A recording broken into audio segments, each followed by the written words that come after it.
आपल्यासोबत शिवसेनेचे मंत्री आशिष जयस्वाल आहे. भाऊ, नितीन गडकरी यांच्या घरी आले आहे. सकाळ आजचा उमेदवारी अर्ज भरायचा शेवटला दिवस आहे. काय आहे बैठकीचं नियोजन? मी चर्चा झाल्यानंतर आपल्याला या संदर्भामध्ये अधिकृत माहिती देतो. आता चर्चेमध्ये काही विषय शिल्लक आहे, सकाळी बोलवलेला, आता त्या चर्चेला जातो. भाजपच्या नेत्यांनी सांगितलं की फॉर्म्युला फिक्स झाला, 143 जागेवर भाजप लढेल, 8 जागेवर शिवसेना लढेल.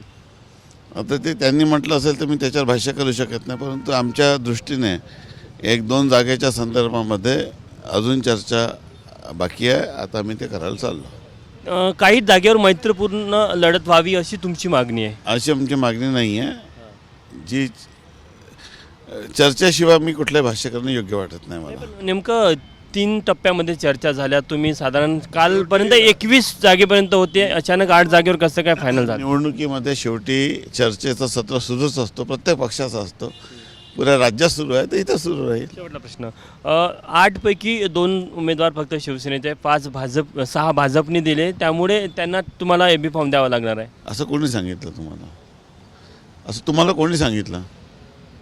तुमच्या पक्षातल्या नेत्यांनी सांगितलं. म्हणजे ज्यांनी ते सांगितलं कृपया त्यांना विचारा.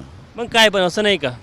आता जी चर्चाच आता अंतिम झाल्यानंतरच मी आपल्या या संदर्भामध्ये भाष्य करणार आहे. बरं, तुमचं अंतिम फायनल काय मागणी आहे? अर्धा तास थांबा, मी बाहेर आलं की बोलतो आपल्याशी. किती जागेची अपेक्षा आहे? म्हणजे 8 जागा झाल्या, आणखी 2 वाढून पाहिजे तुम्हाला? आता या संदर्भामध्ये जे 3-4 महत्त्वाचे उमेदवार आहेत त्यांच्या संदर्भामध्ये चर्चा अजून होणे आहे, ते मला करू द्या ना. महायुती झाली हे निश्चित. महायुती होत आहे. आपण बघू शकतो की आशिष जयस्वाल आहे, त्यांनी सांगितलं की महायुती झालेली आहे. ते आशिष जयस्वाल हे नितीन गडकरी यांच्या घरी भेटीला जात आहे.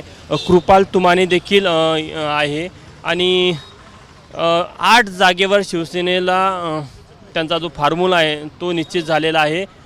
मात्र आणखी 1 ते 2 जागा अशा आहे जिथे शिवसेना आग्रही आहे, त्यामुळे त्यावर बोलणी करण्यासाठी हे शिवसेनेचे नेते नितीन गडकरी यांच्या घरी पोहोचलेले आहे.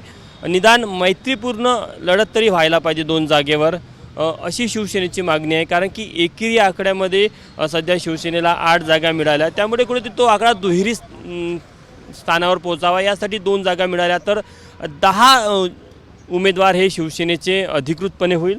त्यासाठी मग इथे आज ही बैठक होताना आपल्याला पाहायला मिळत आहे. कॅमेरामॅन मिथुन आत्मेसह तुषार कोहळे, एबीपी माझा, नागपूर. एबीपी माझा, उघडा डोळे बघा नीट.